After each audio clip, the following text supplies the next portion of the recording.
The wind off the mountains of the moon was sharp, even in late spring, and the high passes still gleamed with the last teeth of winter. But in the valleys below, where the snows receded and the cold turned to cool mist, the land of the Vale of Arryn stirred with uneasy promise.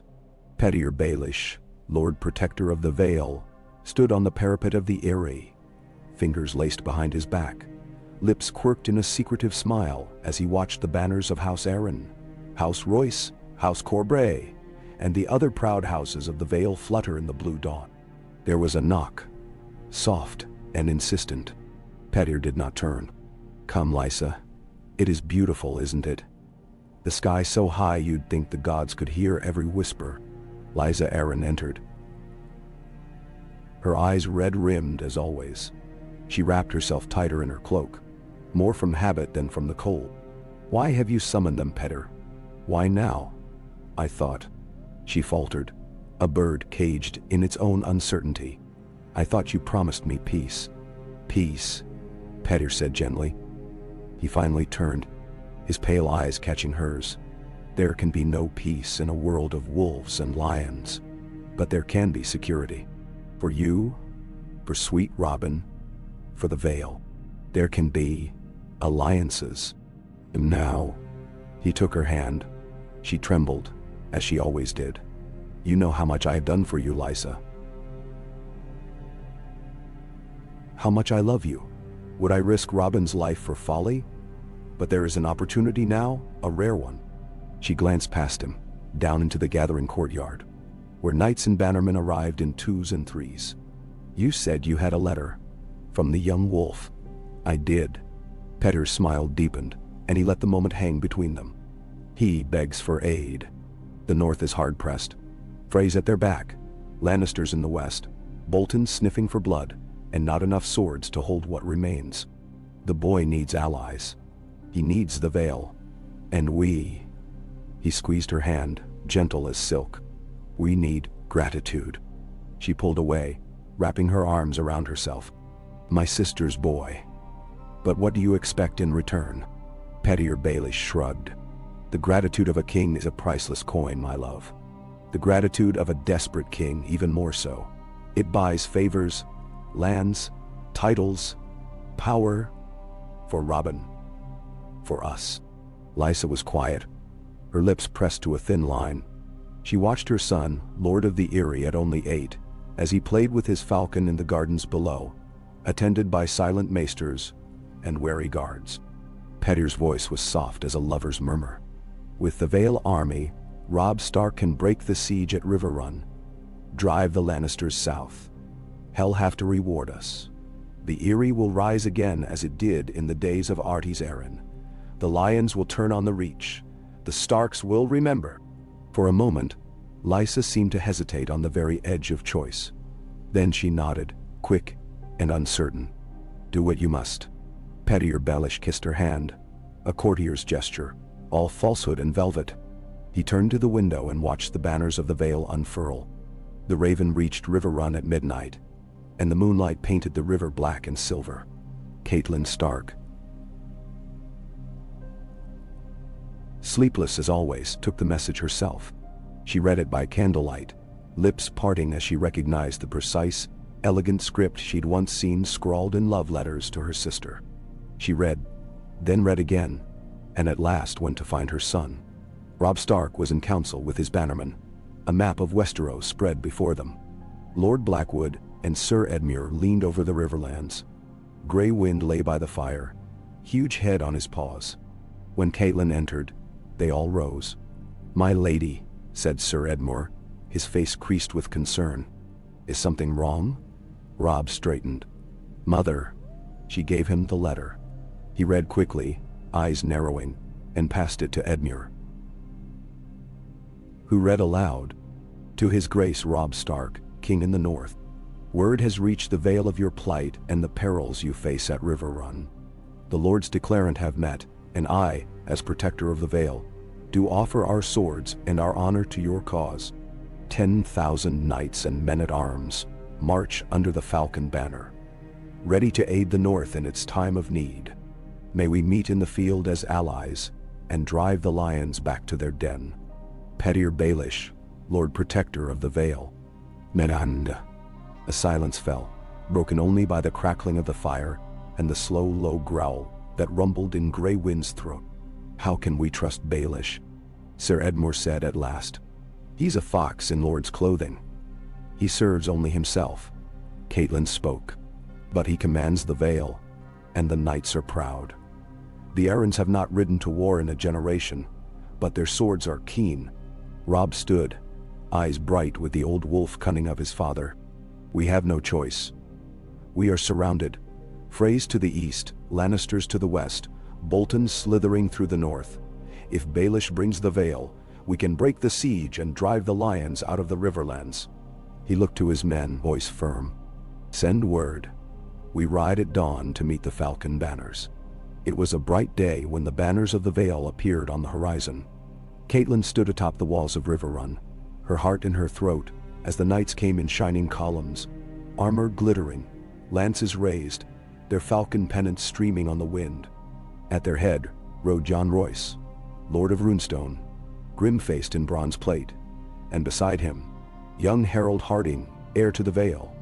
The foot followed, row on row of mail-clad men, pikemen, archers, and sworn swords. Petir Baelish rode at the fore, a white-plumed helm on his brow, a smile that never reached his eyes. Robb Stark met them at the ford, Grey Wind pacing at his side. The lords exchanged courtesies, careful as men handling a loaded crossbow. "My lords of the Vale," Robb said, his voice carrying over the river. "You honor me. You honor the North." Jon Royce inclined his head. "The Vale answers the call, your grace. We come as the Arryns did at the Field of Fire, to defend the realm from lions and traitors." Petir Baelish smiled. "And to honor old bonds of blood." There was a wariness in the air, a scent of uncertainty. But when the banners came together, and the knights of the Vale crossed the ford in glittering ranks, Catelyn Stark felt hope flare in her breast for the first time in months. They struck at dawn, a hammer blow out of legend. The Lannister host, drawn up before Riverrun in scarlet lines, was not expecting a force from the east. Lord Brack's outriders had reported only small numbers of Northmen, the river too high to cross in force, the garrison at Riverrun dwindling. They never saw the Vale's approach, masked by mist and the clever maneuvers of the mountain clans who had crept down from the foothills to harry the Lannister scouts. The horns blew, and the knights of the Vale charged, 10,000 strong. Bronze and steel met red and gold.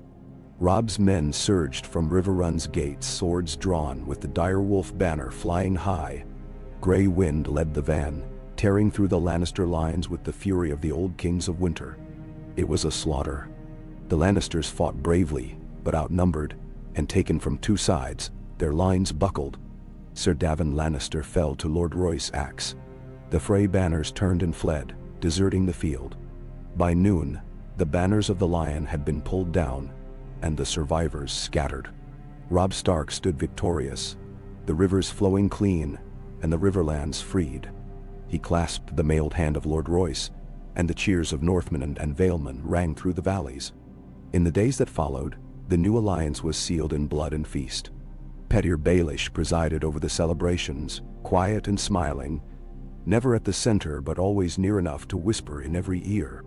The Vale lords were proud, their squires shining, their banners bright. Robb's men drank and laughed. Hope rekindled. Catelyn Stark watched her son at the high table, his eyes keen and his words confident, and prayed to the old gods for peace. But war is a beast with many heads, and the death of one enemy breeds another. Word came swiftly. Tywin Lannister had quit Harrenhal, retreating west. Roose Bolton held the neck, silent and cold. The Freys retreated to the Twins, but the north was not yet safe. Petir Baelish made himself useful. He summoned the Riverlords and the Knights of the Vale, guiding negotiations with a velvet hand. He proposed a new council, one to rule the Riverlands, the North, and the Vale together until the war was won. "My lords," he purred, "the Lannisters are wounded, but not slain. They will lick their wounds and strike again. We must hold fast. The falcon, the wolf, and the trout must fly together." Jon Royce grunted. suspicion written deep in his brow. A council of 3 lords. The north has a king, Baelish. Petyr spread his hands. A king, yes. But even a king needs trusted friends. Let Robb Stark reign, and let us be his shield. Bane. Catelyn watched Petyr with wary eyes. She knew him as only one who'd grown with him at Riverrun could. She saw ambition there, coiled and cold. But for the moment, his interests aligned with theirs. The council was agreed. Robb's command would hold, but the Vale would have a voice. The Riverlords, eager for peace, signed their names. As summer deepened, the armies marched north. 10,000 knights of the Vale moved like a silver tide through the riverlands, past ruined villages and blackened fields. They were disciplined, proud, unbroken by years of peace and isolation. The Northmen followed, their banners restored, their spirits buoyed. In every village, small folk cheered the arrival of the young wolf and his new allies. Stories spread of how the knights of the Vale rode through Lannister lines like wind through wheat, of how Robb Stark fought side by side with Lord Royce, and how the Freys had been routed and shamed. At White Harbor, Lord Manderly threw open his gates and pledged fealty anew. The Bolton banners flew, silent and ominous, but dared not contest the flood of steel. In the Dreadfort, Roose Bolton held council with his bastard son. But the numbers had shifted. 10,000 knights of the Vale made the Boltons pause. Petyr Baelish accompanied the army, always close to Robb. His counsel sought on matters of diplomacy, coin, and spies. His own men, half soldiers, half clerks, arranged loans, sent ravens, and wrote the letters that kept the fragile alliance together. Lysa's boy, Robin Arryn, became a symbol, his name invoked in every deal. The young wolf's power grew. Petyr was never far from the heart of it. In the great hall of Winterfell, Robb Stark sat on his father's seat. The fires blazed, and the banners of Stark and Arryn hung side by side. The lords of the north and the Vale gathered, watching as the world turned. Robb's voice was strong, carrying through the stone. My lords, with the help of the Vale, we have driven the Lannisters from the Riverlands. The Freys are broken, the Boltons hesitate, and the north is free. Lord Manderly rose. The wolves run together. Let us finish the war. Petyr Baelish inclined his head. The Lannisters still hold King's Landing, my lord. Tywin will not yield. But if the north and the Vale march together, if we gather the River Lords and the Reach, Westeros will tremble. And now, Jon Royce thumped his fist. Let us march on the Lion's Den. For Arryn, for Stark. The hall erupted in cheers, but Catelyn Stark saw the shadows flicker in Petyr's eyes. She knew him, as none of these men did. In the night, she found him in the Godswood, alone beneath the heart tree. Petyr. He turned, startled, his mask slipping for a heartbeat. Catelyn, Dosh, I hoped you would come. Then? She looked at him. This man she had known since childhood. This sly, clever, dangerous man. Why do you do this, Petyr? Why help my son? He smiled, soft and sad. Did I ever tell you why I loved you, Catelyn? You were kind to me once, before all this, before wars and banners and broken vows. I help your son because the world is cruel and uncertain. Because for a moment, I can shape it. Because the Vale is mine to wield, and I wish to see it rise. She reached for his hand, old pain mixing with new suspicion. And if Robb wins the crown? Petyr's smile deepened. Then the Vale will stand tall beside the wolf, or above him if need be. She let his hand go, turning away. Be careful, Petyr. Wolves bite. He watched her leave, the moonlight painting his face silver and cold. He stood beneath the weirwood, thinking of power and blood, and the love of a woman who never chose him. The north and the Vale marched south, banners unfurled, 10,000 knights shining beside the ragged hosts of the Riverlands. In every town the people rose to greet them, hope blooming where despair had taken root. The Lannisters withdrew, burning fields behind them, but their power waned. Tywin Lannister could not stand against the combined might of wolf and falcon. At the twins, Walder Frey surrendered without a fight, opening his gates in exchange for clemency. The red wedding that might have been was forestalled. The Freys, cowed by the show of force, bent the knee. Robb Stark's legend grew. Songs were sung of the young wolf and the falcon host, of how the knights of the Vale charged into Lannister pikes, scattering them like chaff, and how Robb rode at the front with Grey Wind and Harold Harding, the heir of the Eyrie at his side. Petyr Baelish was always near, arranging marriages, settling debts, weaving his webs in every council. At King's Landing, the news brought fear. Cersei Lannister threw goblets at her maids and demanded the city's gates be barred. Joffrey screamed enraged. The Tyrells, seeing the tide turn, began secret talks with Petyr Baelish.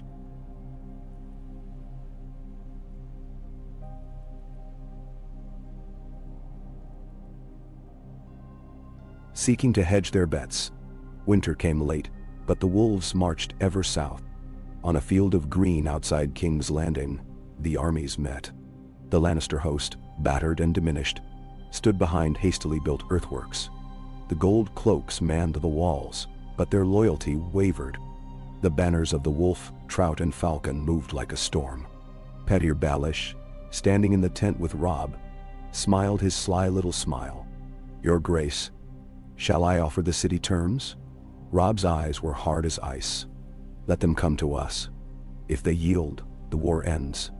If they fight, they will die," finished Lord Manderley. Petyr bowed. "As you command, my king." The siege was short. The Tyrells, ever pragmatic, opened the gates by night, letting the Northmen and Valemen pour through. The gold cloaks laid down their arms. Cersei and Joffrey were taken alive, Tywin slain in the chaos. The Red Keep stormed by knights in blue and white and gray. Robb Stark entered the throne room, his mother at his side, Petyr Baelish behind him. The Iron Throne loomed, cold and jagged. Robb did not sit. He stood before it, sword in hand, and the lords of the North, the Vale, and the Riverlands knelt together. Petyr Baelish smiled, and in the silence, his whisper was barely heard. "The game is never over. The pieces only change. But for a moment, the world belonged to the wolf, and the falcon that had gifted its wings." Okay. Night descended over King's Landing like a shroud of silk and ash, veiling the city in uneasy quiet. The walls still bled from the storm of steel that had battered them, the charred remnants of banners and ballistae littering the cobbled streets. The Blackwater ran thick with blood and broken bodies, and the great houses of Westeros took stock of what remained. Robb Stark sat in the Queen's ballroom, which the Northmen had claimed for their own council. It was a stark chamber now, stripped of Lannister tapestries and Tyrell roses, but no less tense for its emptiness. The young wolf's brow was furrowed. The map of the Southland spread before him, and the crackling hearth behind him casting his shadow long against the wall. Catelyn Stark watched her son from across the table, hands folded, expression thoughtful. The wounds of war ran deep in her eyes. Ser Edmure, bruised but proud, nursed a cup of wine at Robb's right. Jon Royce stood sentinel near the door, unyielding in his bronze armor, while Harold Harding listened, lips pressed in a thin line. Petyr Baelish was the last to enter, silent as a spider. His eyes gleamed as he surveyed the room, its power, its promises, its hungry corners. He bowed, almost deferential, but Catelyn saw the calculation behind his smile. "The Tyrells have declared for you," Petyr announced. "Lady Olenna sends her regards, and Margaery wishes you strength. She offers her hand in alliance, should you wish it." "Ah." Robb's mouth tightened. Their hand or their leash? Petyr shrugged with theatrical humility. "Both, perhaps. The Reach always deals in roses and thorns, but we are in no position to spurn them. Not yet." Edmure snorted. "Let them come. The city is ours. Joffrey is in chains, his mother with him. Tywin lies cold. The realm has no king save Robb Stark." Jon Royce grunted, his voice iron. "The city is not the realm. The Lannister gold still moves men. The Reach waits to see if we stumble, and the Dornish stir. I would not have us mistake one battle for the war. Mendenhauer. Robb leaned forward, knuckles pale. We are not the Lannisters. There will be no sack. My men will not become wolves in truth. The people will remember how the North and the Vale took King's Landing, not in fire and blood but in justice. Caitlin touched his arm. You are your father's son. But mercy is a blade with two edges. The realm is a wounded beast. If you do not rule it, someone else will. Petir's lips quirked. Your Grace, the Iron Throne is empty. But the game does not end. Cersei is caged, but her allies are not. The Freys will beg favor. The Boltons will watch, biding their time. The Tyrells seek to wed their blood to yours. And Dorne? Dorne waits. Always. Mensau. Robb nodded, his gaze flicking to the map. I will be crowned at sunrise. Let the lords of the North, the Riverlands, and the Vale bear witness. Tomorrow we begin again. The council ended, with muttered oaths and the scraping of chairs. As the others left, Petyr lingered. Caitlin met him at the hearth, the flames painting her cheeks gold and red. You've won him a kingdom, she said softly. Petyr tilted his head. I have. And yet, a kingdom is a fragile thing. You know how easily it can slip through your fingers. Banderender. She searched his face. You haven't changed, Petyr. He smiled, sad and sharp. Nor have you, Cat. That is why I have always loved you. She drew back, heart pounding. Don't mistake necessity for friendship. If you betray Robb, I will know. He inclined his head. I would expect nothing less. The sun rose over King's Landing in a blaze of orange and gold. From the highest towers to the lowest slums, the city woke to the trumpets of a new order. Robb Stark was crowned in the great sept of Baelor, the Northmen in their furs, and the Valemen in their shining mail lining the nave. Sansa Stark stood behind her brother, face pale but proud, her hair gleaming like autumn leaves. Arya, wild-eyed and still half a shadow, watched from a high window. Bran and Rickon were safe in Winterfell, their letters of fealty read aloud by Maester Luwin. Robb knelt before the weirwood-engraved altar. Jon Royce placed a circlet of white steel and pale sapphire on his brow. The crown of the North and the Vale, forged anew for this hour.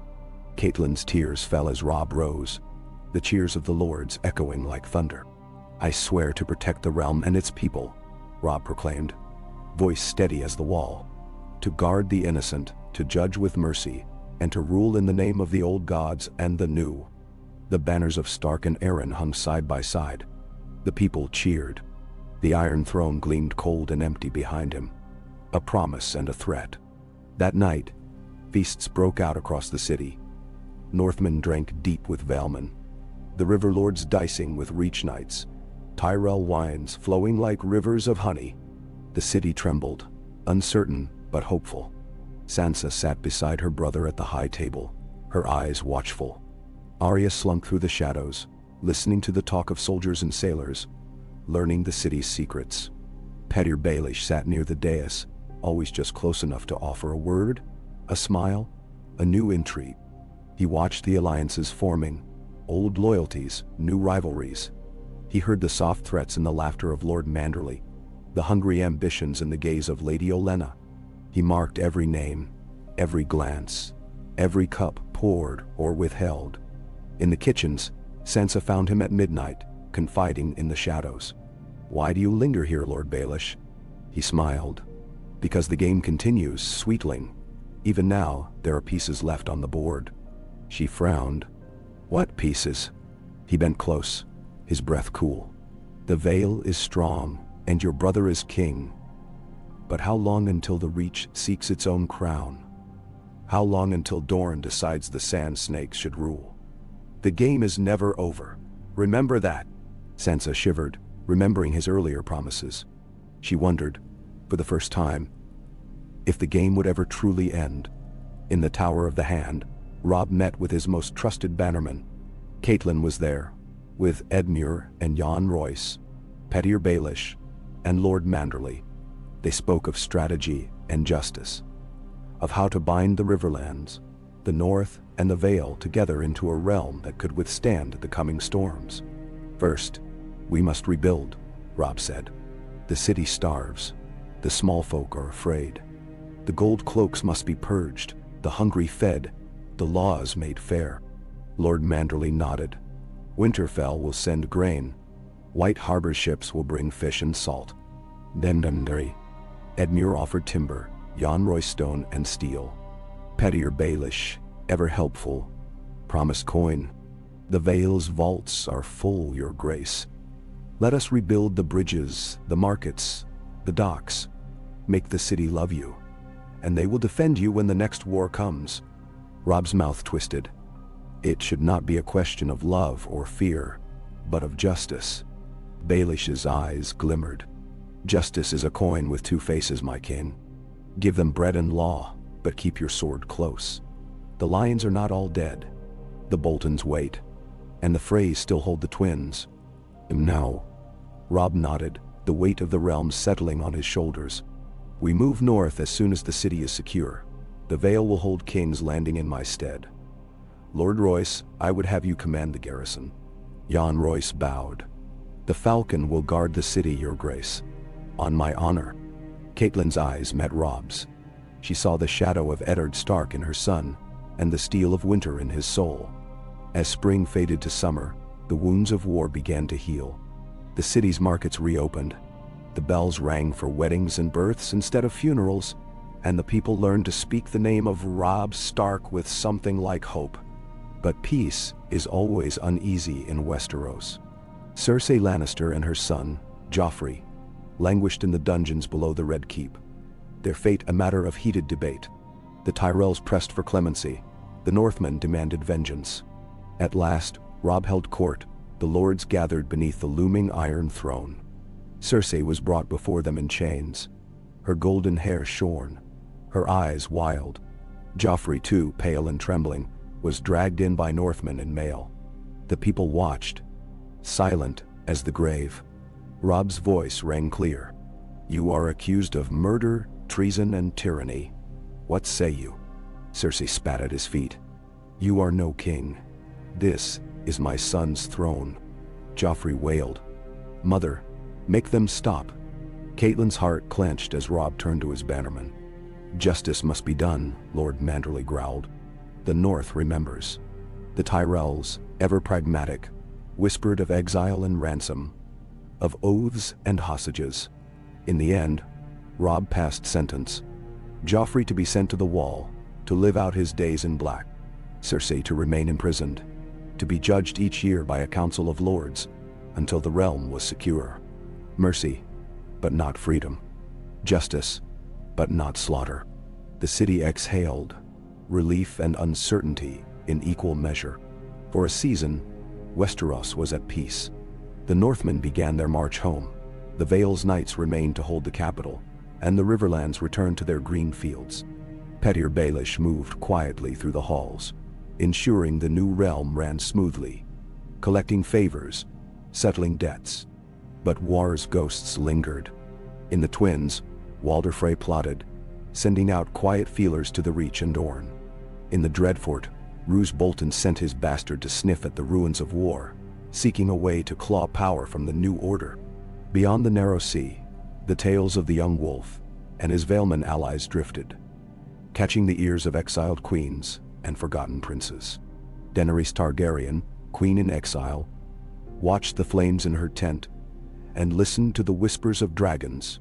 In Dorne, Prince Doran Martell watched, patient as ever, his daughter Arianne spinning plots of sand and silk. In the north, Sansa Stark ruled Winterfell in her brother's name, guiding the rebuilding, learning the levers of power beneath the banners of the Direwolf and the Falcon. And in the Vale, Pettier Baelish returned to the Eyrie. Lysa Arryn grown colder and more fearful, Robin a little taller and a little more lonely.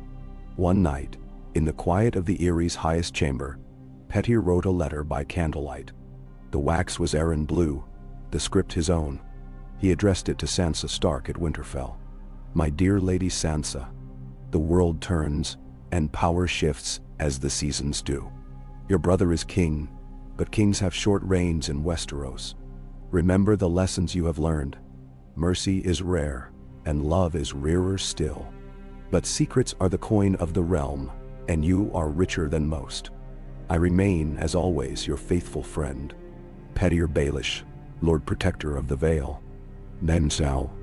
He smiled, sealing it with a kiss. Far to the north, Sansa read the letter in her solar, the wind howling at the glass. She burned it in her hearth, watching the words curl and blacken. She had learned her lessons well. Winter was coming, as it always did. But now, for the first time in many years, there was hope in the snow. Robb's reign was not an easy one. The wounds of war do not heal quickly, nor do old hatreds die. But the North, the Vale, and the Riverlands stood together, bound by blood and honor. The city grew quiet under the watchful eyes of the Falcon and the Wolf. The realm began to heal. Robb took counsel often with his mother and Lord Royce, rarely with Baelish. He married not a Tyrell but a Manderly daughter, forging the bonds of the North ever tighter. Sansa ruled Winterfell as Lady Regent, guiding the North with a steady hand. The Tyrells, denied a crown, settled for lands and trade. The Dornish sent envoys, cautious and clever, always seeking the advantage. The Freys brooded at their bridges, the Boltons sharpened their knives, but neither dared rise against a king who commanded the Vale's knights. Years passed. Robb ruled from King's Landing, a king remembered for justice and strength. The city became a true capital, not of terror, but of law. Catelyn watched her children grow, and found peace in her son's triumph, even as old griefs lingered in her heart. Pettier Baelish remained a power in the realm, his name spoken in every council, his secrets threading through the realm like spider silk. But the game changed, and those who had once been his pawns became players in their own right. For the first time in 100 years, there was peace in Westeros, however fragile, however brief. And in the high halls of the Eyrie, the Lord Protector sat and watched the clouds, dreaming of the next turn of the wheel. Rain washed the streets of King's Landing, silvering the flagstones and softening the echo of boots upon them, while the Red Keep stood high above it all, its towers shining and aloof as if untouched by the storms below. The city breathed wariness and hope in equal measure. Beneath the steady hand of the young wolf, King Robb Stark, the city changed. The markets flourished, crime was hunted to the shadows, and the cries of starving children were less frequent. Yet the wind from the narrow sea was always cold, and the eyes of old enemies ever sharp. In the council chamber, the lords of the North, the Riverlands, and the Vale gathered to debate the fate of a kingdom barely won. Lord Jon Royce presided in armor still bright from recent battle, his broad face impassive, his eyes keen as any sword. Edmure Tully spoke for the Riverlords, cautious but more sure-footed than he had been, his confidence grown by victory. Wyman Manderly, vast and cunning, represented the interests of the North with words as heavy as his girth. Sir Roderick Castle, called south from Winterfell to advise, stood in grey furs and looked older than his years. The weight of home and war etched deep. Catelyn Stark watched them all, silent as she so often was, her presence like a silent vow in the room. Sansa sat near her, quietly listening, her eyes flicking from lord to lord, learning each man's manner and motive. Arya was rarely seen, darting through the city with a small cadre of loyal Northmen, uncatchable as a shadow. At the council's heart sat Robb, his crown of steel and sapphire now as familiar to him as his sword. He bore the marks of rule, hair shorn short for war, a new scar on his cheek, and the quiet that comes from the burden of decision. Every night, he wondered if his father had felt the same weight, or if he had simply borne it until it broke him. Westeros, for the moment, bent knee to the wolf and the falcon, but Robb saw the currents that flowed beneath his reign. The Tyrells, checked in ambition, watched from Highgarden and sent gifts of wine and gold, hoping to warm Robb to their cause. In Dorne, Prince Doran wrote letters couched in honeyed words, hinting at old pacts and future peace. In the Twins, Lord Walder Frey schemed, his apologies for his failures at the siege of Riverrun thin as gruel. And in the Dreadfort, Roose Bolton held silent court, watching, always watching. It was Petyr Baelish who broke the council's silence that morning, a letter in hand, his smile sharp as ever. "My lords, word comes from Gulltown. Ships under Bravosi flags docked last night, their holds heavy with silks, spices, and iron. They wish audience with the crown." Wyman Manderley snorted. "Bravos comes only when there's profit to be found." "What do they want, Baelish?" "Nedam saw." Petyr inclined his head. "Peace, my lord, and trade. With the Lannisters weakened, the Iron Bank looks for new partners.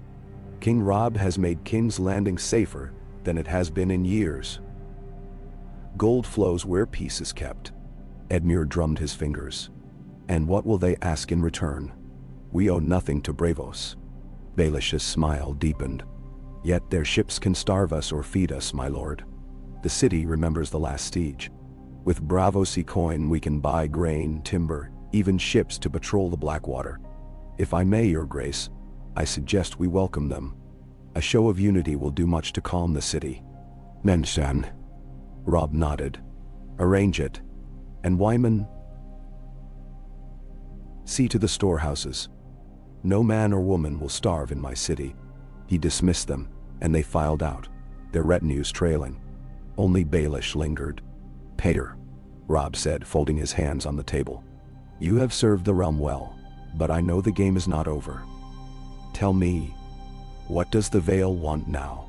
Petyr lowered his voice. "Your grace, the Vale wants what it has always wanted, to be safe, to be heard, and to prosper. My lord Robin is young. He could use a strong hand. Perhaps Lady Sansa." Robb's eyes flashed. "No. My sister is not a piece on your board." Petyr's gaze was cool. "Every highborn maiden is a piece, your grace. Some are queens, some become pawns." Robb's mouth became a thin line. "If I find you scheming against my kin." Baelish bowed, but the smile remained. "Of course, your grace, I only serve the realm." As Baelish withdrew, Caitlin entered, silent and steady. She stood beside her son, one hand on his shoulder. "You do well, Robb. But Petyr is a storm in a silver cup. Never trust a storm not to spill." He smiled tiredly. "I know, mother. But for now, I need every tool at my disposal." In the months that followed, peace blossomed with an uncertain fragility. The Northmen and Valemen rebuilt the battered city walls. The Blackwater teemed with Bravosi galleys and Lysine traders. Gold cloaks drilled in the yard under the watchful eyes of Jan Royce and Sir Roderick. The first grain ships from White Harbor arrived to great fanfare, greeted by small folk with cheers and song. Robb ruled from the Red Keep, but rode often into the city, never with fewer than a dozen guards, his direwolf banner trailing behind him. He made judgments from the throne room, hearing petitions from highborn and low, settling feuds, granting clemency, and showing a stern hand to those who thought the young king weak. His reputation spread. A king who heard the cries of the poor, who held the law above gold, who brought justice to the city. Sansa flourished in her brother's court, finding her voice in the company of Lady Olenna Tyrell and Maya Stone, who had come south as an emissary from the Vale.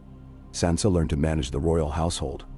Her letters to Winterfell and the Eyrie a web of influence that grew stronger each day. Her beauty and poise became the talk of the city. Suitors came from every corner of the realm, but none touched her heart. Arya, meanwhile, became a legend. She moved through the city as silent as a cat, gathering whispers and tales, delivering justice in her own fashion to those who preyed upon the weak. The small folk called her the Wolf Girl, and left offerings of bread and flowers at the doors of her hiding places. Rumor spread that a Targaryen princess had crossed the narrow sea, gathering armies in Slaver's Bay. Robb's council debated what to do. Some called for an alliance, others for war. Robb sent envoys, bearing gifts and words of peace. The game widened, new players entered, old secrets surfaced. But always there was Baelish, watching. The first threat to Robb's reign came not from the Lannisters or the Targaryens, but from within. In the depths of winter, a plot was uncovered. Gold cloaks bribed by agents of Walder Frey to poison the city's water supply. Sansa's careful network exposed the plot. Arya tracked the would-be poisoners to their lair and brought them, bound and bloodied, to the king. Robb dealt with them publicly, executing the ringleader and sending the rest to the wall. He summoned the lords to council. The North remembers treachery. So does the Vale.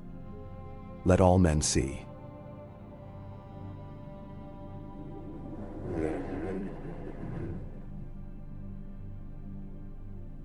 Any who would harm it, harm the realm. The message was clear. In the twins, Walder Frey received a box of blackened fingers, and his ambitions cooled for a time. As spring came again, Robb rode north at the head of his banners, intent on restoring Winterfell to its former glory. He left Lord Jon Royce as Warden of the East and Master of Laws in King's Landing, a show of trust to the Vale. Sansa and Arya rode with him, joined by a retinue of loyal lords and guards. The North welcomed them with tears and celebration. The snows were lighter, the walls rebuilt, and the people proud. Sansa took up residence in Winterfell's Solar, guiding the rebuilding and strengthening ties to the Manderless, the Umbers, and the Karstarks. Robb knelt before his father's grave beneath the weirwood tree. The wind cold but gentle. "I have done what I could, father. The realm is healing. But the game is not done." Catelyn stood beside him, her heart full of sorrow and pride. "You are Eddard's son, in heart and deed. Never forget that." Meanwhile, in the Vale, Pettyr Baelish pressed his advantage. He called the Lord's declarant to the Eyrie, feasts and promises flowing. Lysa Arryn, her mind growing more fragile, clung to Petyr and their son Robin, who was growing stronger under the tutelage of Ser Vardis Egan and Maester Coleman. Petyr's true aim became clear as he pressed for Sansa's hand in marriage to Robin, offering the unification of the North and the Vale in perpetuity. He sent letter after letter to Winterfell, each more insistent than the last. Sansa refused, politely but firmly. "The North and the Vale are united, Lord Baelish. My brother is king. Robin is a sweet boy, but I am content to serve my house." Baelish did not press openly, but his agents sowed rumors in the Vale. That Sansa was a queen in all but name, that Robb's marriage to a Manderly was a slight to the Arryns, that the North would dominate the Vale if a Stark sat both seats. But Robb, forewarned, countered with generous gifts, invitations, and offers of lordships to loyal Arryn men. The alliance held, strained but unbroken. News came from the south. Daenerys Targaryen had landed in Dorne, her dragons grown, her army bolstered by sellswords and freedmen. Prince Doran declared for her, and the Martell banners flew beside the red dragon of Old Valyria. The Reach, ever opportunistic, offered cautious support, waiting to see which way the wind would blow. Robb summoned his council in Winterfell's great hall. "The dragons return," said Wyman Manderly, "and fire is a hard foe for winter." "We must choose," said Jon Royce, recently come north. "The Vale stands ready, but divided. Some would follow you. Others would bend the knee to the last Targaryen." Robb turned to his mother. "What would father do?" Catelyn's voice was steady. "He would seek peace, but be ready for war. Send envoys, Robb. Offer alliance. If Daenerys wants the throne, let her come north as friend, not foe." Pettyr Baelish spoke from the shadows. "Your Grace, dragons cannot be reasoned with. But their riders can. I will go to Dorne as your envoy." Robb agreed, but quietly sent Arya and a band of trusted Northmen in secret, to watch Pettyr and report all they saw. Baelish traveled south, a train of retainers and treasures behind him, his silver tongue working overtime in the courts of Sunspear and the salt palaces of Dorne. He promised much, hinted at more, weaving a net of half-truths and gold. But Daenerys was no fool. She listened, but did not trust. Her dragons circled above the city, their shadows passing over Pettyr's chamber like the hand of fate. Arya, watching from the rooftops, reported every word home. Daenerys sent her own envoys north. Missandei of End Eth and Sir Barristan Selmy, wise and watchful. They spoke at length with Robb and Catelyn, Sansa and Jon Royce, testing the strength of the new alliance. Robb offered friendship, mutual defense, and trade. Daenerys, cautious but intrigued, accepted. For now, The threat of war hung suspended, but the North and the Vale stood ready.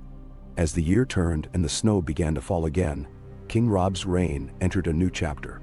The realm was not at peace, but it was united as it had not been in generations. The banners of Stark, Arryn, and Tully flew over Winterfell and King's Landing alike. Trade with Braavos flourished. The Iron Bank, satisfied, funded ships and granaries, staving off the threat of famine. The North prospered. The Vale stood secure. The Riverlands healed. But in every shadow, Baelish waited.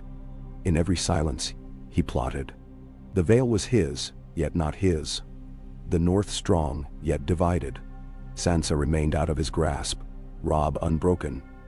Arya ever watchful. Pettier knew patience. He watched, he waited, and he smiled. For in Westeros, the wheel never truly stopped. It turned and turned and turned, grinding down kings and queens, pawns and lords, all the while rewarding those clever enough to ride its edge. And as the cold wind howled from the wall, carrying with it the secrets of the old world, the wolf and the falcon stood together atop the snow, ready to face whatever storms the next dawn would bring. Winter arrived not as a swift conqueror, but as a slow, inexorable siege. It crept down from the far northern wilds in veils of white, swept across the frosted hills of the Vale, buried the green fields of the Riverlands, and sent the small folk in every hamlet and holdfast huddling for warmth. At Winterfell, the fires burned day and night, and the godswood stood hushed in a blanket of snow. Each limb bowed with the weight of ice. Robb Stark ruled from his father's hall, with a presence grown only more formidable by adversity. Each morning he rose before the sun and listened to the wind from the north, cold, unbroken, a reminder that all the crowns of men were nothing before the power of winter. The banners of the North and the Vale still flew side by side over the ramparts, and their alliance, though tested by intrigue and time, endured. In the great hall, the council assembled beneath the iron sconces and wolf banners. Catelyn, Robb's mother and the heart of his court, wore her sorrows with dignity. Sansa, now a woman grown, her beauty and calm wisdom celebrated in half the songs of the realm, helped administer justice and mercy. Arya came and went as she pleased, riding out with scouts, or returning with secrets and stray children gathered from the wild. Jon Royce, grayer but still unbent, led the Vale contingent, his honor a fixed point in a shifting world. Wyman Manderly and the Riverlords came and went, their voices loudest when food was discussed and quietest when war was near. Baelish did not show his face in Winterfell often, but his letters arrived like clockwork, full of advice and subtle poison. Robb read each with a keen, cold scrutiny, never trusting a word but always learning something from the patterns left unsaid. It was during the deepest part of winter that word came from the wall. Ravens bearing desperate messages, their scripts smudged by shaking hands and freezing ink. The Night's Watch reported wildlings gathering in numbers unseen for centuries, and, worse still, tales of shadows moving in the snow, of dead men that would not stay buried. Jon Snow, now Lord Commander, begged for aid, his letter heavy with urgency. Robb called his council that same night. Firelight, painting the faces around him in flickering gold and shadow. The letter was read aloud, each word weighing more than steel. "They come in the thousands," Edmure Tully read, his voice uneven. "But they do not come alone. There are things in the dark, things that do not die. The wall cannot hold forever. Send men, food, anything. The realm depends on it. Thou." A silence fell so heavy that the wind could be heard keening around the walls. Catelyn was first to speak. "The wall is all that stands between the realm and darkness. If it falls, there is nowhere to hide." Manderly's jowls shook. "We are stretched thin already, Your Grace. The granaries run low. But what is the use of grain if the dead walk?" Jon Royce nodded. "The Vale can spare men, not grain. My lords, the mountain passes are thick with snow, but we can muster 3,000 men before the moon turns." "Bah!" Robb's gaze lingered on Arya. "You know the lands north of the wall better than most. Could you find a safe path?" She nodded, silent and resolute. Sansa spoke softly. If Winterfell does not answer the wall's call, we are no better than the Lannisters, no matter how long our banners fly. Robb stood, steel in his bearing. Then we ride for the wall. Sansa, you will remain here and rule in my stead. Arya, ride with the scouts. Lord Royce, bring your men as you can. Wyman, see to the granaries. Every bushel you can spare must be sent north. If the wall falls, none of this will matter. Bendrell. The king's host gathered in Wintertown. Northmen in heavy furs, Valemen with shining helms, riverlords, and a scattering of brave small folk. Grey winds' howl sounded across the battlements, answered by the cries of men ready to march into a darkness older than memory.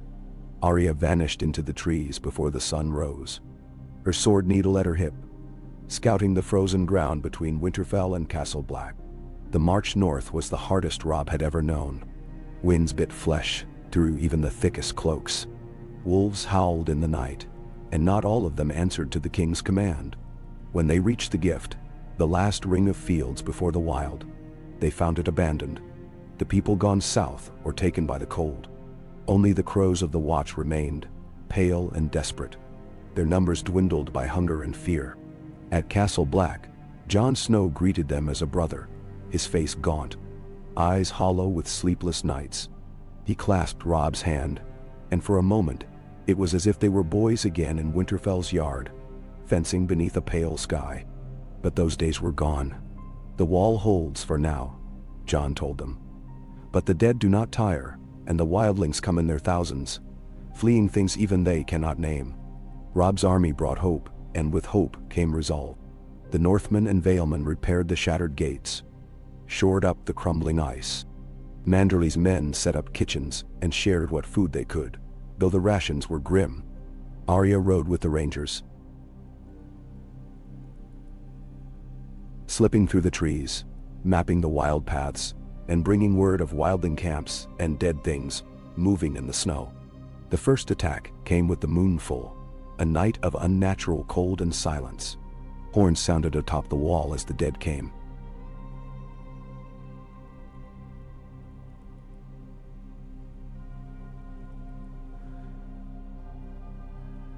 Shambling, silent, eyes blue, and unblinking. Wildlings battered at the gate, desperate to escape the things that hunted them. Robb fought atop the wall with his brother, sword flashing in the moonlight, the wind whipping his cloak about him. Jon Royce led the Valemen on the ground, driving the dead back with spear and sword. Though for every corpse felled another rose behind, Arya's arrows found their marks, swift and sure. It was not courage that turned the tide but fire, torches, barrels of pitch, and every scrap of oil that could be scavenged. When the first rays of dawn lit the snows, the bodies of the dead burned in heaps at the foot of the wall. Jon stood with Robb atop the battlements, his face streaked with ash. This is not the end. For every one we burn, 10 more come behind, and the one who commands them waits in the dark. Robb gripped his shoulder. We fight together, as we always have. Winter may come, but so do the wolves. Bender. Word of the battle at the wall swept south like wildfire, filling the halls of Winterfell and the courts of the Vale. Sansa ruled in her brother's name, her counsel wise and her justice swift. She sent riders to every holdfast, urging them to prepare for war against a foe no man truly understood. The people listened, for they had seen what became of those who ignored the warnings of winter. In the Eyrie, Padir Baelish moved with sudden urgency. He penned letters to every lord who still owed him fealty, urging them to send men and food northward. The realm will not survive divided, he wrote, and the loyalty of the Vale will be rewarded in the spring. But Padir's ambition did not sleep. He sent secret messages to the south as well. Feelers to Dorne, the Reach, and the Iron Islands. The wolf is occupied. His words ran, "Now is the time to act." Yet even as Baelish sowed his webs, the Night King's armies gathered in the far north.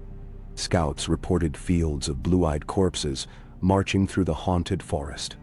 Wildlings, driven south by terror, massed at the wall in greater numbers, their leaders begging for safe passage. Robb called council beneath the shadow of the wall. If we bar them, we do the Night King's work for him. If we let them pass, we risk chaos in the realm. Joan's voice was quiet but strong. These people are not our enemies. They are afraid. Give them land and the gift. Let them help defend it. Those who fight with us, we call brother. Jan Royce was first to nod. The Vale stands with the wall. The wildlings passed through, settling in the burned and empty villages of the gift. Some raided, some kept the peace. Robb's men enforced order, and slowly, the north began to knit itself together, living and dead pressing on its borders. As the snows deepened, Daenerys Targaryen arrived in White Harbor with her dragons. The city trembled at the shadow of fire and the promise of new gods, but the Manderleys welcomed her, and emissaries were sent to Winterfell and the Wall. Robb, weary from weeks of battle, rode south with Jon and Arya to treat with the Dragon Queen. The meeting was tense. Daenerys tall and regal, her dragons coiled and restless behind her, her words as sharp as Valyrian steel. But she listened, and in Robb she saw a king hardened by war and sacrifice. "We share a common foe," Daenerys said. "The dead do not care whose banner flies." Robb nodded. "We stand together, or not at all." The pact was sealed. The North, the Vale, and the Targaryen host would fight as one. The dragons soared above the wall, their fire a new hope against the darkness. The war for the dawn was long and bitter. At Hardhome and Eastwatch, armies clashed with the dead. The dragons rained fire. Valemen and Northmen fought side by side. Wildlings and Night's Watch held the line together. Arya became a legend among the wildlings, her blade finding the heart of many a White Walker. Jon's courage inspired songs. Sansa sent letters and aid from Winterfell, never faltering. And Robb Stark, the young wolf who became the Winter King, led every charge, his sword bright as the dawn. In the end, it was not fire or steel that broke the dead, but the courage of the living. North, Vale, Wildling, and Targaryen united for a single cause. When the snows melted at last, and the dead were driven back into myth, the realm awoke to find itself changed. The North and the Vale were bound in friendship that would outlast the memories of kings. Daenerys, her dragons diminished but her power secure, ruled from Dragonstone as an ally, not a conqueror. Jon returned to the Wall, a brother in black and a hero to the realm. Sansa ruled in Winterfell, wise and beloved. Arya vanished east, chasing new legends, her story not yet finished. Catelyn, her heart battered but unbroken, watched her children, those living and lost, with a bittersweet pride. And far in the Eyrie, Petyr Baelish stared at the new world he had helped create, a realm born not of guile, but of trust.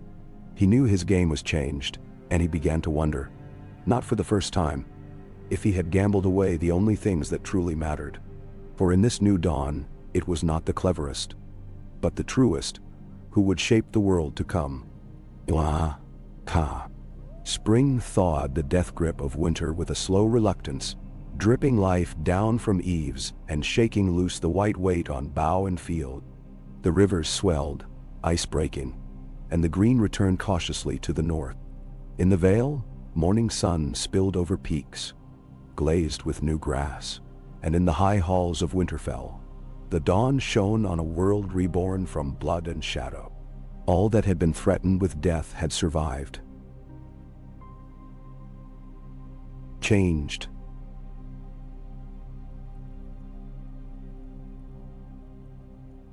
Scarred and uncertain, but alive. Robb Stark, the Winter King, returned to his seat in the north as the land softened underfoot. He left the Wall with honors for the Night's Watch, the Wildlings, and the Valemen who'd bled together there. In the aftermath, legends traveled south ahead of him. The king who'd fought at the Wall, who'd welcomed the dragons and bent neither knee nor pride. The king who'd stood beside his bastard brother and won peace without yielding the North's soul. His arrival at Winterfell was greeted with wild rejoicing. People poured from villages and fields, waving rough-spun banners and clutching children on their shoulders. The castle itself rang with voices, laughter, and the heavy, satisfying clatter of rebuilding. The outer wall, shattered by fire and siege years before, was whole again. The god's wood glowed with new shoots beneath the heart tree's blood-red leaves. Sansa, regal and serene, greeted him at the gates. Her embrace was fierce, her eyes bright. "They call you the Winter King now."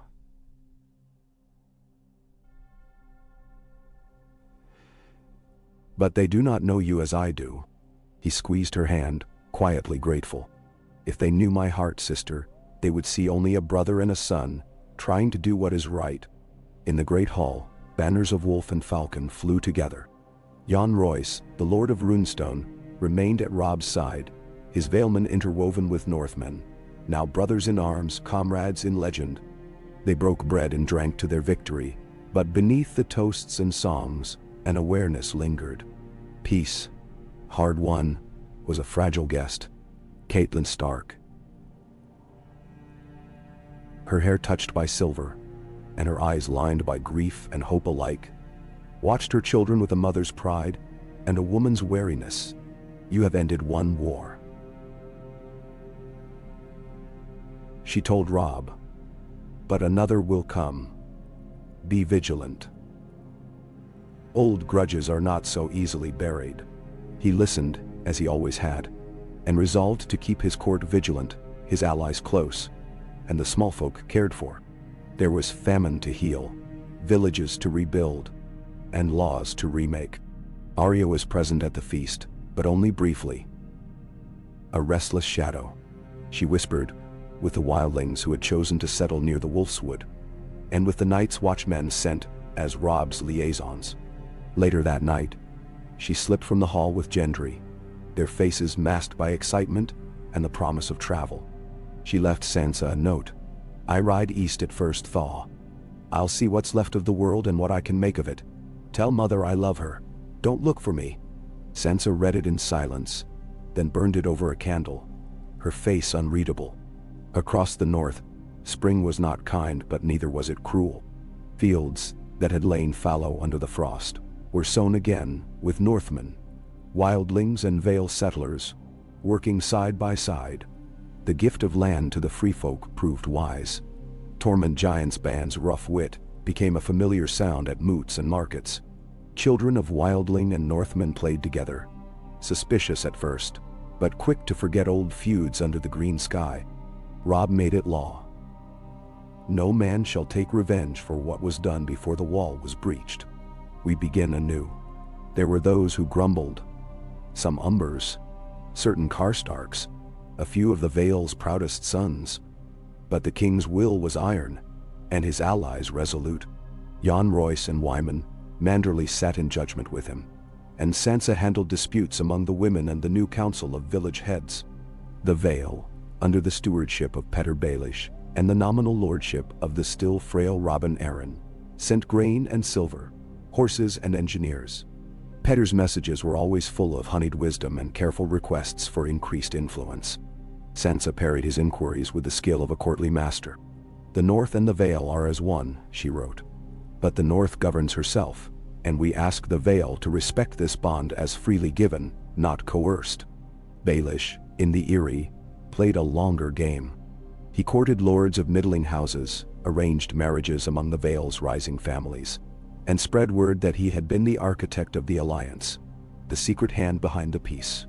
When pressed by Robin Arryn's nervous questions, he merely smiled. "The world is not made by swords, Robin, but by those who guide the swords. Let others take the glory." Now, elsewhere, Daenerys Targaryen ruled from Dragonstone. Her dragons, reduced in number but no less terrible, flew over the narrow sea. She sent envoys north, some in peace and others in curiosity. Robb met them in his solar, always courteous, sometimes wary. "Westeros is not a prize to be fought for," he told Daenerys' ambassador, "but a garden to be tended, if the dragon means to make peace."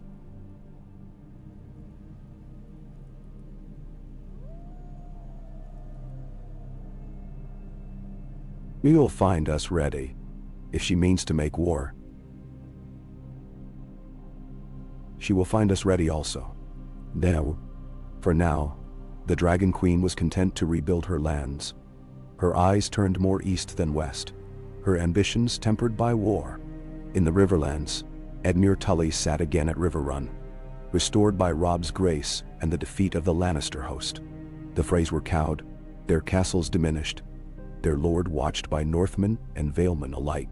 The Riverfolk, for the first time in years, knew seasons of planting without the threat of fire and sword. But beneath every harvest lay old bones.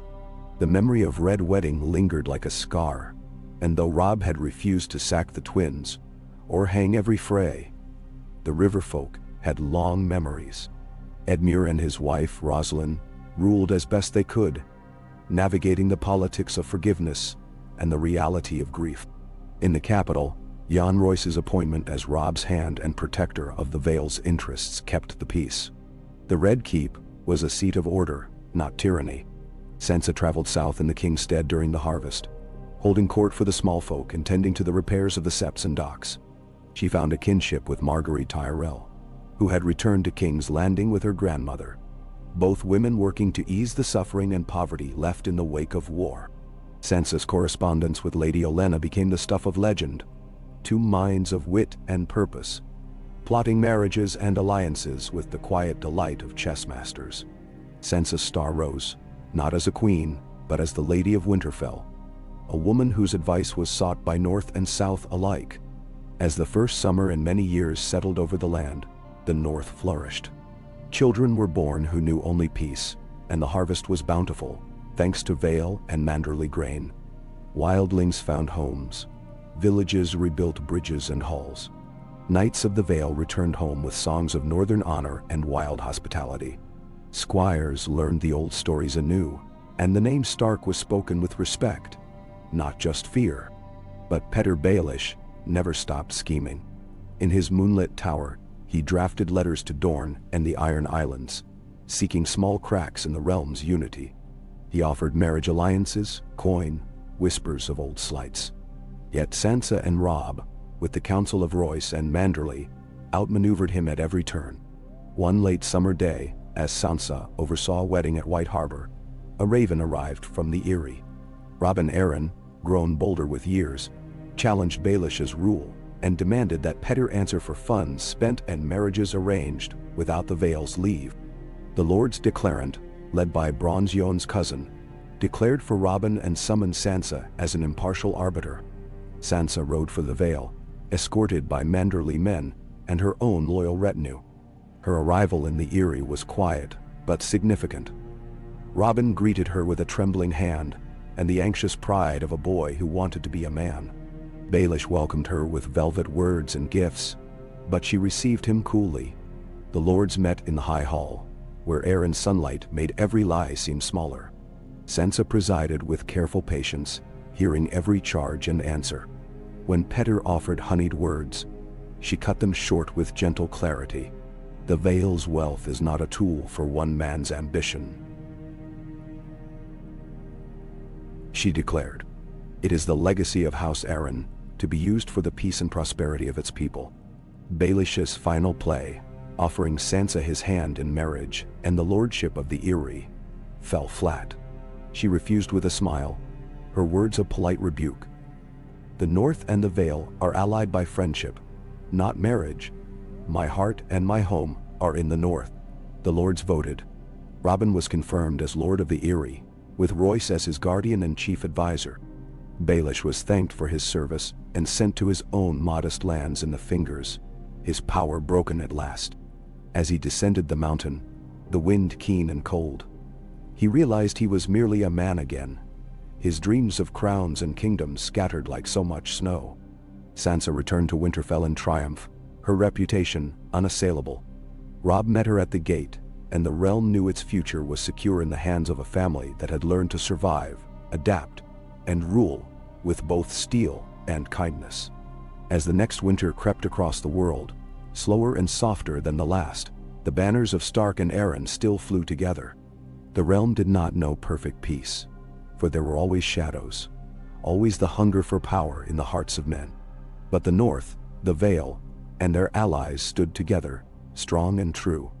And when the snows fell once more, children gathered round their elders in the halls of Winterfell and the Eyrie.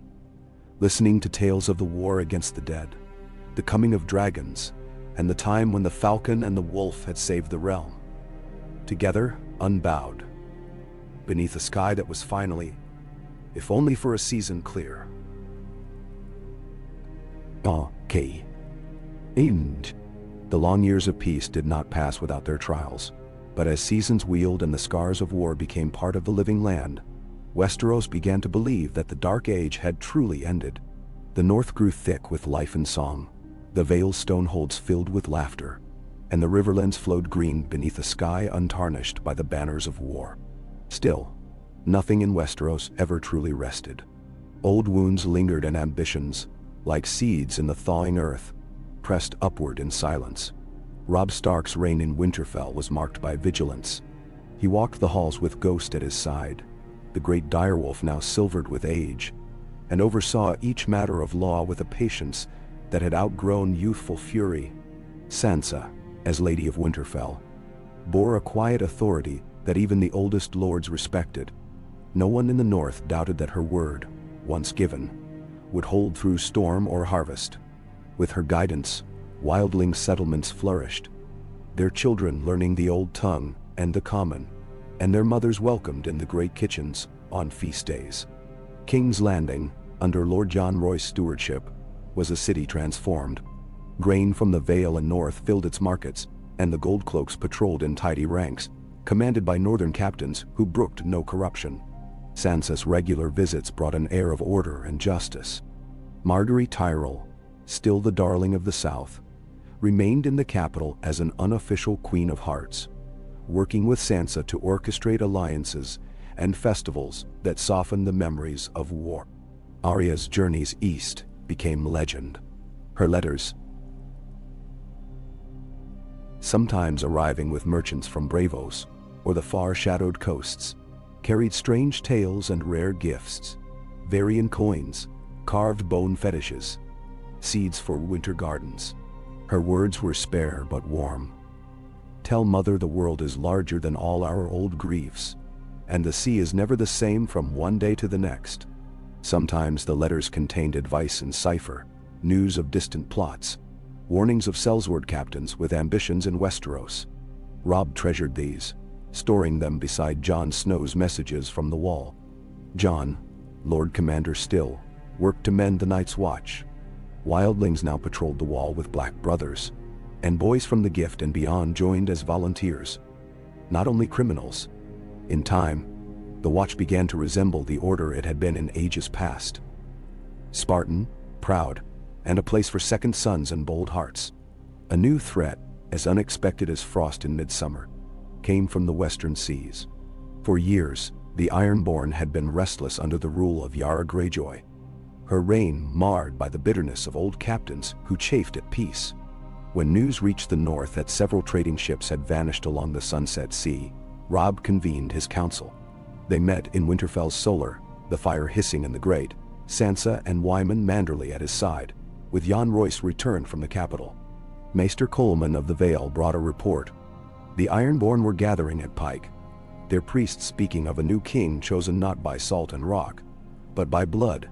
Euron Greyjoy returned from exile, carrying strange tidings and darker dreams. The Iron Islands stir, Royce observed grimly. And if Euron is half as mad as the rumors say, peace will not last. Robb turned to Sansa. They attack the western shore. The Riverlands will bear the brunt. Edmure Tully was summoned from River Run. We can close the river ports and recall our outriders, he said.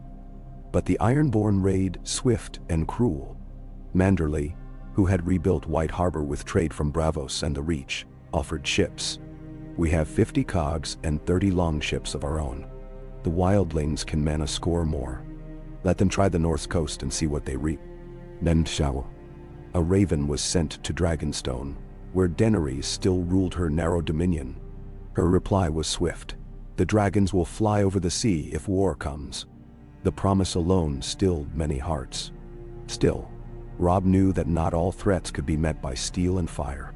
He dispatched Arya, home from a voyage to the Shadowlands, grown wary and sharp as obsidian, to the islands in secret. Her report, sent by code, confirmed their worst fears. Euron had returned not only with ships, but with magics out of old Valyria, his followers clad in black iron and bearing weapons that smoked in the hand. "He is more than a pirate," Arya wrote. "He has priests and sorcerers behind him, and the drowned men follow him as if he is a god. He seeks a crown not only of the Isles, but of all Westeros." Preparations for war swept the north and the Vale. White Harbor's shipyards rang night and day. The Eyrie sent supplies by the mountain roads, caravans trailing from Gulltown to the Neck. In River Run, Edmure's archers drilled on the battlements. In King's Landing, Jon Royce mustered gold cloaks and city guard to defend the Blackwater's mouth. But when Euron struck, it was not on land, but in the dark waters off the Arbor. His ships, larger and swifter than any in living memory, blockaded the Wine Islands and sacked Old Town's harbors. Smoke was seen from the Starry Sept, and refugees fled north and east. Margaery Tyrell, sending word from the capital, begged Sansa for help. "The Reach is bleeding," her letter said, "and we are divided. The South needs the North's strength." Mercy. Robb, unwilling to see another great house destroyed, ordered the fleet to sea. Manderley and Wildling crews sailed with banners streaming, their holds filled with grain and weapons. Sansa herself traveled to the capital to coordinate relief. In the halls of the Red Keep, she found chaos, Tyrell lords bickering, the old Lannister allies sullen, Baelish's remaining agents stirring trouble. Sansa cut through the tumult with calm. The North and the Vale will stand with the Reach, but no man rules alone. The Queen of Thorns, Lord Royce, Lord Manderley, and Edmure Tully will form a council for the defense of the realm. Mendarmassel. She sent for Margaery Tyrell and Lady Olenna, joining their efforts with hers. Under their guidance, supplies flowed again, refugees found shelter, and the Lords of the Reach recalled their banners to defend the coasts. On the Arbor, Manderley's fleet met Euron's. The battle was a slaughter, fire and black wind and wildling arrows. Arya, aboard a Vale galley, fought as fiercely as any sell sail, her sword flashing in the foam. Ghostly horns sounded from Euron's ships, but in the end, Northern Fire and Dragon Flame. Daenerys' own ships arrived in time, her dragons shrieking over the waves, broke the blockade. Euron vanished, his flagship burned, his remaining captains scattering to the storms. In the aftermath, Robb traveled south with Ghost and 100 men, riding from White Harbor to Old Town to see the wounded land for himself. He was received as a hero, his banner greeted by crowds who'd never seen a Stark so far south. The Old Town Septon blessed him. The Maesters sought his counsel. Sansa and Margaery's Relief Council was established as a permanent body, uniting the North, Vale, and Reach in a way not seen since Aegon's conquest.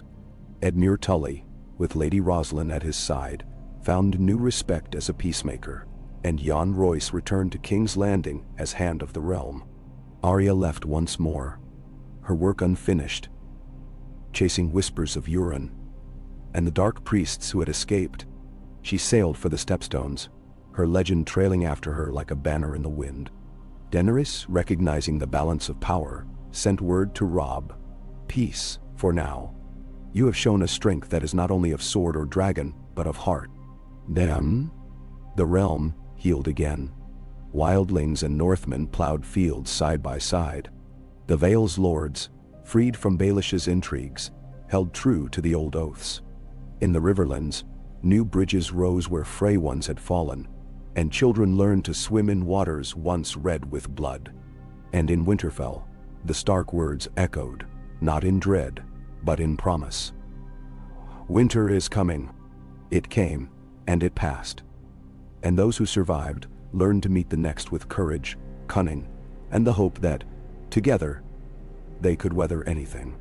The peace would last as long as men remembered that unity, forged in the cold and fire, was worth more than any crown. And in the end, when the bard sang of the Winter King and the Lady of the North, of the wolf and the falcon who saved the land, their songs were not only of war, but of all that came after, the years of harvest, the laughter of children, and the hope that, at last, a better spring had come. Key and Dan Child. Years unspooled, measured not by war, but by the slow, honest work of living. The Northlands flourished, fields rich with barley and flax, the woods running thick with game. Children of wildlings and Northmen ran together beneath weirwoods, and the rivers of the Vale cut green ribbons through the high valleys where sheep and goats grazed. Robb Stark aged with his kingdom, his hair threaded with silver but his blue eyes sharp as frost. Ghost, old but vigilant, still haunted the woods and halls by his master's side, as much a legend as the king himself. Sansa, Lady of Winterfell, came into her power as the realm's conscience. She sat each morning in the solar, hearing the petitions of villagers and lords alike, her answers direct and measured, her smile reserved but never cruel. She traveled in every season, crossing the Neck in spring to visit White Harbor, sailing in autumn to Gulltown and the Erie. Her presence was met with affection and respect, and more than once, a lord or lady pressed for her hand in marriage, only to be met with gentle refusal. She carried herself with a grace learned in hardship and loss, and it became her shield as well as her gift. Edmure Tully's children swam in the rivers of River Run, their laughter echoing off the stones. Old Lord Manderly, enormous and kindly, presided over feasts that rivaled the days before war, his son and grandsons standing tall beside him. Bronze Jon Royce, face lined but eyes bright, took young squires from both North and Vale, teaching them arms and honor in the deep passes below the Moon Door. The realm was never perfectly at peace. Bandits haunted the old King's Road, and the restless hearts of men still churned in secret. But the old wounds healed, and a new quieter order reigned. South, in King's Landing, Margaery Tyrell and Sansa presided over a council where gold cloaks and Tyrell guards patrolled in uneasy harmony. Trade flourished through the Blackwater Bay, swelling the granaries and filling the taverns with sailors' tales. No Lannister or Baratheon claimed a throne. The crown itself, once so coveted, was left empty in the high halls. A relic, a warning, a memory. On Dragonstone, Daenerys Targaryen's envoys came and went, carrying letters of peace and occasional gifts, a dragon scale, a cask of sweet Myrish wine, an egg said to have come from Volantis, though it never hatched. Daenerys herself was seen but seldom, a distant flame on the eastern horizon, her own rule quiet but watchful, her ambitions cooled by the fire of what she had already lost. Arya's name became myth. Letters from Braavos or the Summer Isles arrived every few years, sometimes with strange coins, sometimes with riddling advice or warnings. A ship flies sails striped like a tiger's back. Its captain trades in more than spice. There are eyes watching your river, blue eyes, and not all of them alive. Her words were woven into the strategies of court and the quiet readiness of guards along every coast. One bitter winter, a sickness swept from the east, claiming the frail and the old. Sansa opened Winterfell's doors, turning the great hall into a hospital. Maesters from the Citadel rode north with carts of herbs and books. Manderly's ships brought stores of lemon and salt, and the wildlings shared the old cures of the haunted forest. Some died. Always there is loss. But more survived, and the bonds of loyalty and gratitude grew stronger. Robb, his body slowed but his mind as keen as ever, sat by the fires with Sansa, reading Arya's latest missive and Jon Snow's careful reports from the Wall. The Night's Watch was now a force of volunteers and exiles from every corner of the realm. Wildlings in black cloaks rode with Northmen along the frozen rivers, trading stories by firelight. The Wall stood strong, if a little lower than in legends, and the lands beyond were watched by sharp-eyed rangers, Jon's own foster children among them. The Ironborn, harried by storms and the disunity sown by Euron's madness, dwindled. Yara, scarred and hardened, eventually struck a peace. No more raids in the north or the Reach, in exchange for food and salt from the mainland. Her ships brought herring and mackerel to White Harbor and King's Landing, and her captains sat as uneasy guests at Robb's feasts. The Reach, under Margaery's careful stewardship, became a garden for all the realm. Refugees from past wars were given plots of land, and the Septons spoke of mercy, not vengeance. Old Lady Olenna, fierce to the end, died in her sleep in the orchard at High Garden. Her last words a blessing for Sansa, and a curse for any who would threaten the peace. Baelish, growing old in exile in the Fingers, never ceased plotting, but his letters were intercepted or ignored, his influence outpaced by the loyal men and women now set at every post of consequence. Robin Arryn, now a man and married to a Manderley cousin, ruled the Vale as a just if timid lord, always in the shadow of Jon Royce's memory. It was in the spring of Robb's 25th year as king that the realm faced its last great test. A summer drought, hotter than any in memory, that cracked the earth from the Dornish marches to the fields below the wall. The crops withered, rivers shrank, and famine threatened. Robb summoned every lord and lady to Winterfell. The harvests were counted, granaries unlocked, and gold redistributed. Sansa oversaw the fair division of grain. Manderley's fishing fleets fed the cities, and wildlings taught the Northmen how to trap in the mountains and hunt through the last green woods. No lord rebelled, for all remembered the winters past, and the wars survived. Children went hungry, but none starved. Sickness came, but the maesters and wise women fought it with every art. And when at last the rains fell, and the fields turned green, it was said that even the heart tree in Winterfell wept with joy. In the years that followed, the bards came from all corners to sing of the new age, the peace of the falcon and the wolf. The banners of the Starks and Arryns, Tullys and Manderleys, Tyrells and Martells flew together on festival days. No king or queen sat the Iron Throne, but the realm was ruled from Winterfell, the Eyrie and River Run, by those whose power came from the trust of their people, not fear or blood alone. The old generation faded, and a new one rose. Edmure's children wed wildlings and Northmen. Sansa became a legend in her own lifetime, the wise lady whose voice carried from Gulltown to the shivering sea. Robb, called the last king in the north, died in his sleep at 72, Ghost's muzzle resting in his hand. His children, born of a quiet marriage to a daughter of House Mormont, inherited a realm at peace and a north that no longer feared the world beyond its borders. Sansa outlived her brother by many years, never marrying but always surrounded by kin and loyal companions. She died in her garden in late spring, roses and snowdrops blooming around her, and was buried beneath the heart tree, mourned by 1,000 banners. The song did not end there. Arya's ship was sighted at White Harbor years later, sails bright as memory, her crew a motley band of outlanders. She vanished again, but her stories became the stuff of legend, of ice in the east and deserts in the south, of queens and monsters and cities where the dead walk. Jon Snow, old and white-haired, returned once to Winterfell before vanishing beyond the wall with a band of loyal rangers, never seen again. And through it all, the realm remembered the years when the wolf and the falcon stood together, their banners flying side by side in every wind. The peace of the falcon and the wolf became more than a story. It became the dream against which all future ages would measure their hope. And the North endured, strong, proud, and unbroken, as the heart trees grew tall in the world, at last, learned the quiet strength of peace. Ka.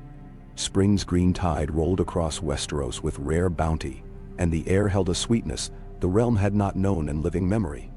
Even the storms seemed gentler, their thunder more a promise than a threat, and the bells of distant villages carried to Winterfell's towers as if the world itself wished to sing. But old stories and old wounds persisted beneath this surface peace. The years had grown soft, but the North, ever wary, remembered how swiftly fate could turn. The great halls of Winterfell stood open to all. Children raced among the columns, the oldest wolfhounds napping under benches, while Northmen and Valemen gathered for a festival to mark a decade since the end of the last great trial. Sansa moved through her people, her red hair silvered by time, and her face as wise and steady as the castle stones.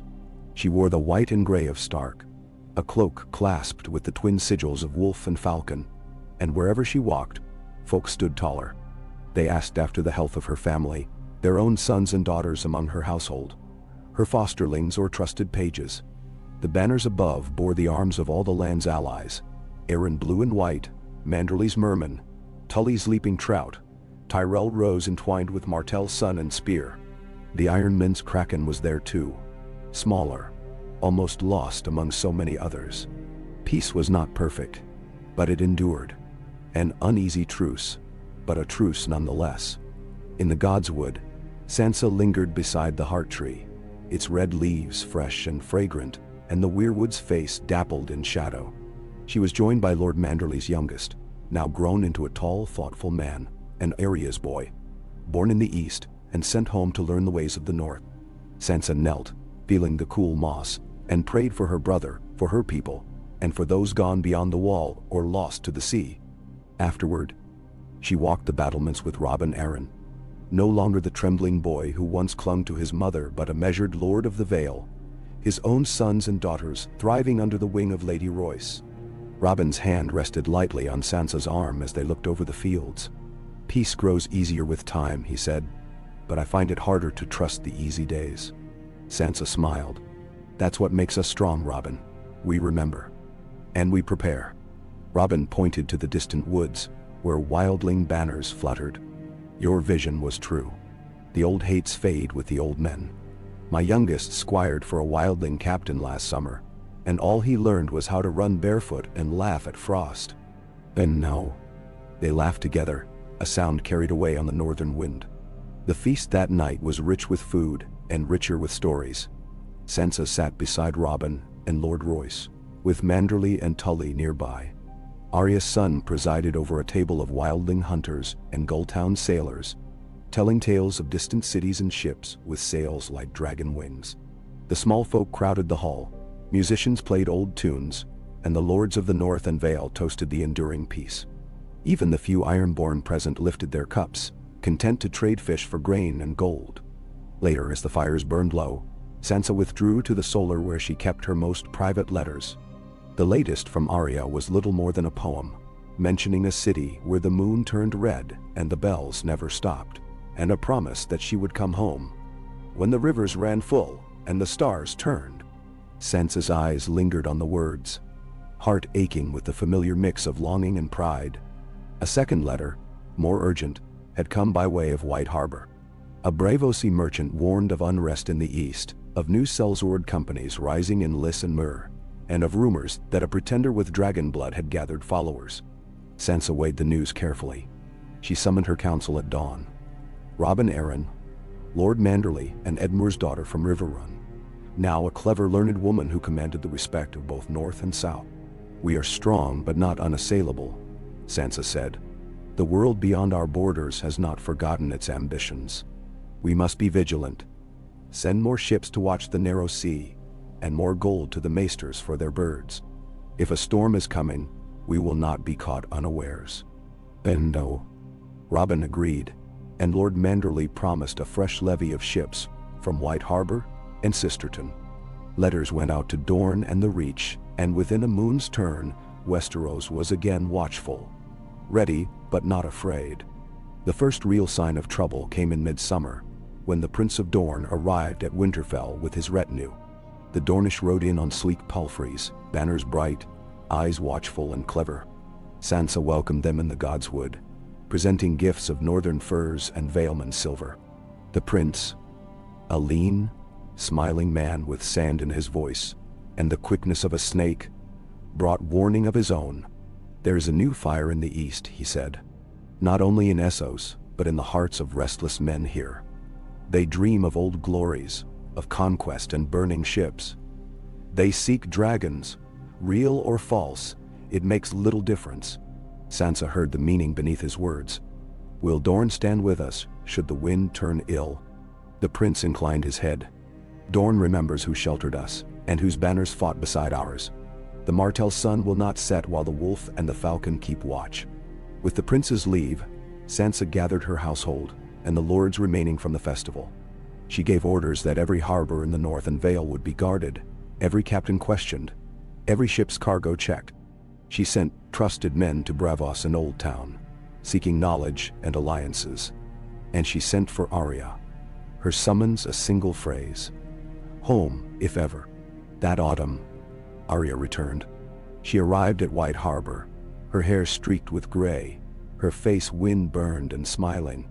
She rode to Winterfell with a band of half-wild followers.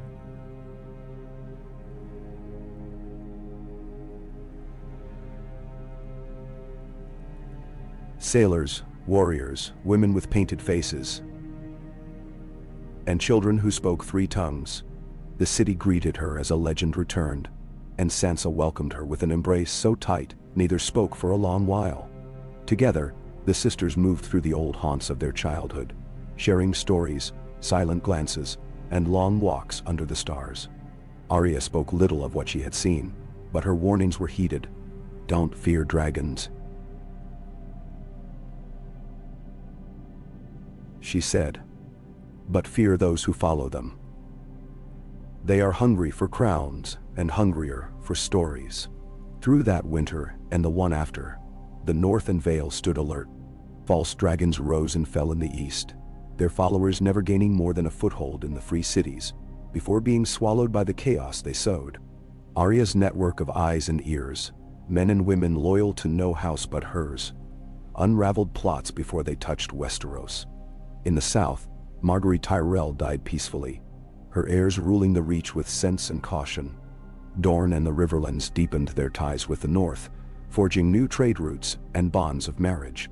And as the decades passed, peace became habit, not just hope. Sansa grew older, her legend growing with her. She was called the Wise Wolf, the Last Lady, the Queen in the North, even though no crown touched her head.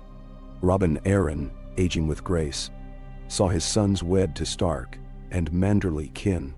The lines blurred, wildling children with Aeron eyes, Tullys married to Martells, and Manderly daughters sailing to the Stepstones. Arya vanished again in the fullness of her years, leaving Winterfell for the last time with her son and a small crew. Bound for east or south, no one knew, and none who tried to follow ever returned. Some say she reached the farthest edge of the known world. Others, that she lived among the people of the Summer Islands, or in a city where the moon was always new. At the end of her days, Sansa walked the God's Wood at dawn and dusk, alone but for the children who tended her gardens. When she died, all the banners of Westeros, wolf and falcon, trout and merman, sun and rose and kraken, hung together in the great hall. Her body was placed beneath the heart tree beside her brother and all the kin she had loved and lost. The song of peace outlasted her, echoing through generations. Children grew up knowing both sword and song, and the tales of how the wolf and the falcon had outlasted winter, dragon, and storm became the measure by which every lord and lady set their hopes for the world to come. And the North, watched by the ever-blooming heart trees and guarded by the memory of unyielding winters, endured, quiet, wise, and unbroken beneath the sky.